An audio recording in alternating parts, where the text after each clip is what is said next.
Hello everyone. Welcome back to lecture 2 of library classes in Java. In the previous class, we have discussed about library classes, the packages, the wrapper classes, the integer wrapper class, and the methods of integer wrapper class, toString and parseInt, parseDouble, etc. So in today's lecture, we will be discussing wrapper classes and its methods, which are very helpful for even string handling programs.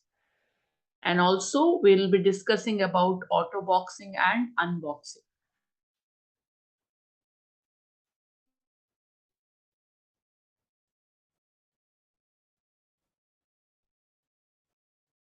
Yeah, so these are the methods of character wrapper class. isUpperCase, as the name suggests, it's easier to make out what those methods perform. Here isUpperCase. See, all these character wrapper classes accepts character as an argument. So the ch is a character argument, right? Char ch, and when you pass a character argument, then you can apply all these methods on character argument or a character value. So isUpperCase, and also all these methods are again static in nature. That's why they are called using class name and dot operator. All the character wrapper class methods are called using class name and dot operator because they are all static in nature. Right. Now coming to the first method, isUpperCase converts the isUpperCase checks whether the accepted argument is an uppercase letter or not, and accordingly returns a Boolean value as an answer. True if it is uppercase, otherwise returns false. Coming to the next method, isLowerCase. It will check whether the accepted argument is in lowercase or not, accordingly returns either true or false. Now coming to the third method, isLetterOrDigit. So this function will return true if your ch is letter or a digit, right? In both the cases, the output will be true. Then comes isLetter. isLetter returns true if the accepted argument is a letter. It could be a small case letter or a capital case letter, right? Then isDigit checks whether ch is a digit or not, and accordingly returns true or false. Then the sixth method is isWhitespace. It will check whether the argument is a space or not, and accordingly returns either true or false. So all these methods, it will be helpful when you do programs involving string, right? So we'll see the applications later. Now, along with these the first six methods return a Boolean value, true or false, right? Now coming to 7 and 8, the return type of 7 and 8 is a character, a char. Now how does it work? Let's check the task performed by these methods. Now here toUpperCase will convert the accepted argument into an uppercase letter. If it is, for example, if your ch value is small a, then this method will convert the small a into capital A. And if it is a small case, it converts it into capital. But if it is a capital letter, then you don't see any change. after applying toUpperCase. It can only convert the lowercase letters to uppercase. Fine. And toLowerCase converts the accepted argument into lowercase. So the answer you get finally is a character. Therefore, the return type of these two methods is char. Return type means the value it gives after execution.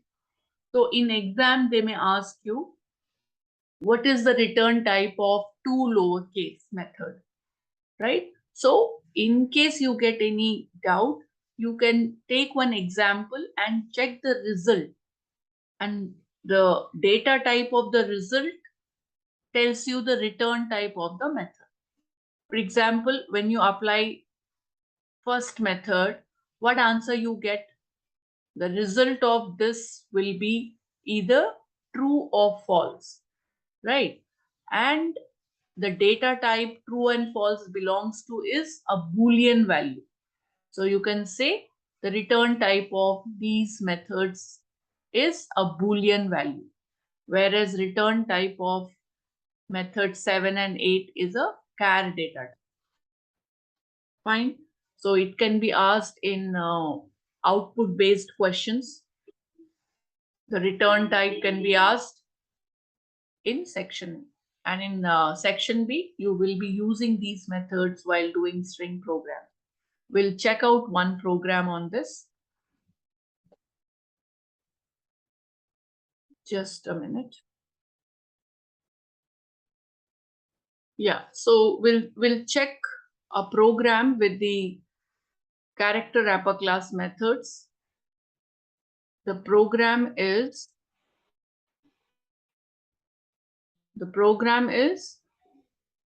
to input a sentence and count the number of uppercase letters, lowercase letters, digits, spaces, and special symbols in it. Okay, those who have done little bit of strings will find it very easy. Otherwise, I'm just showing you the application of these methods, right? So here we are accepting a sentence through next line method. Here, the question is to input a sentence and count how many uppercase letters, lowercase letters, digits, and spaces, and the special symbols are present in it. So to check all of these, we are making use of character wrapper class methods, which we have done just now. So here, basically, this is how you accept a sentence through Canna class. Next line, sc dot next line is for accepting a sentence. And here we are declaring the variables for storing the count of uppercase letters, lowercase letters, digits, spaces, and special symbols. Always try to use short and related names. Now, since we are counting them, it is necessary to initialize them when you declare. And then using a for loop, we will be extracting each character of the string. So anyway, when we do string handling, all these methods of strings will be done. But for now, caret I, those who haven't done string handling, caret is a method to extract a character of the string. Okay, just imagine that this is a character, right? This is a character of the string. Now, we want to check whether the character ch is an uppercase letter or a lowercase or a digit or a space. So we are using if else here. If character dot is uppercase ch. If this is true, this will execute, increasing you are increasing the count of uppercase letter. Otherwise, lowercase letter, else digit, else space, else special symbol. So this is your simple if else if. So depending on your char, one of these will execute. And finally, you will display the count.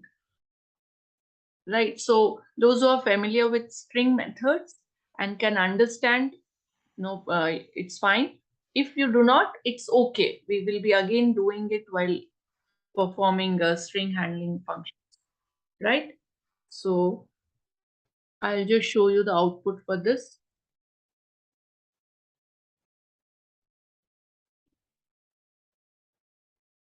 Yeah, when you right click, okay, this is a instance member. So yeah, here we click on the main method. Okay. And then I write the sentence. For example, what do I give is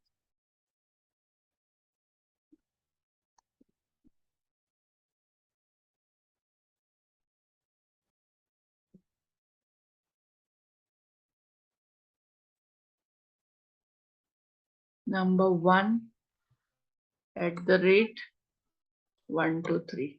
Okay, something like this. Now, here you can see how many digits are there. There are 4 digits, 1 special symbol, 3 spaces. Okay, I didn't give any caps here. So let me make it capital N. Okay. So you can see this string once and now check the output. Yeah, you can check here itself. The uppercase letters are 1, lowercase 16, digits are 4, spaces are 3, and special symbol is just 1, that is at the rate. So this is one simple application of character wrapper class method.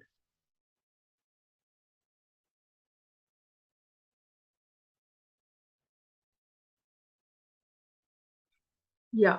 The next topic is autoboxing and unboxing. Here, first observe the example here. See, if you see the example, class C1 public void main, it is any method, and inside that you are assigning an integer to a int variable a, okay, and then you are assigning this variable to a integer wrapper class object. See, this is the class name, object name, right? This is like your class name and object name. So X is an object of class integer. So you are assigning a primitive data type variable to a wrapper class object and displaying it. So this assignment of primitive data type to a wrapper class object is called autoboxing, right? So now if you see the definition, autoboxing is automatic conversion of primitive data type to their respective wrapper class object. So just remember that converting int to an integer wrapper class object or a double to a double wrapper class object and so on.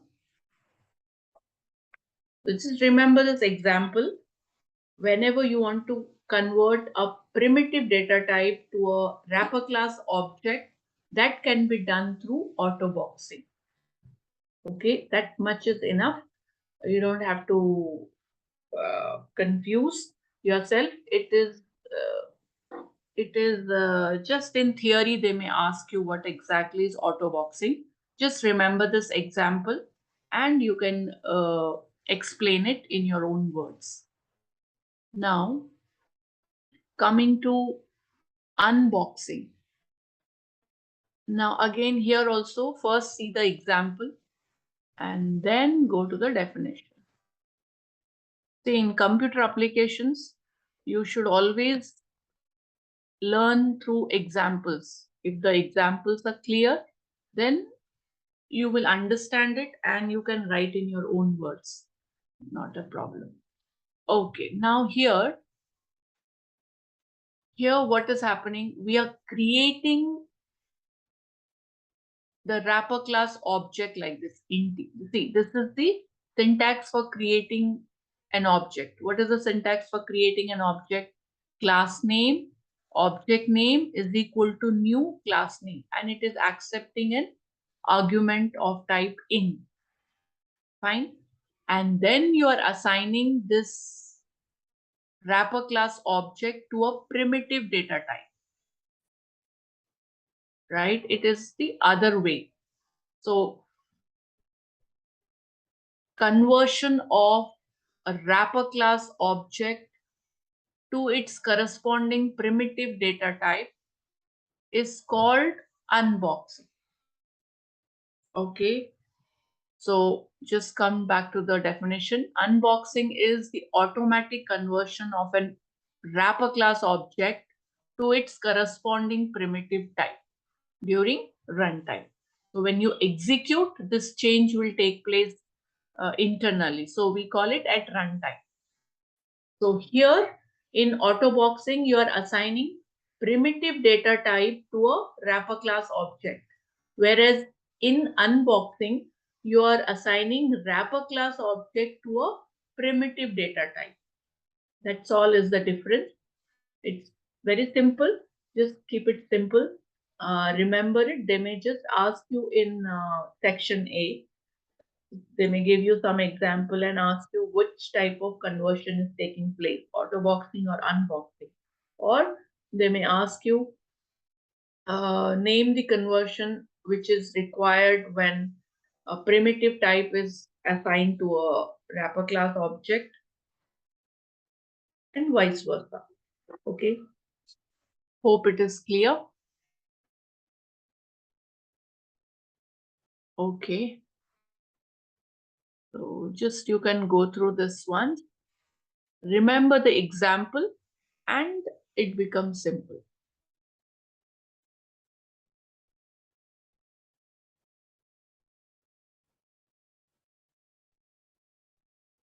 Okay, so with this, we come to the end of library classes. In case of any doubts, we will be clarifying it in the live classes. Thank you, children.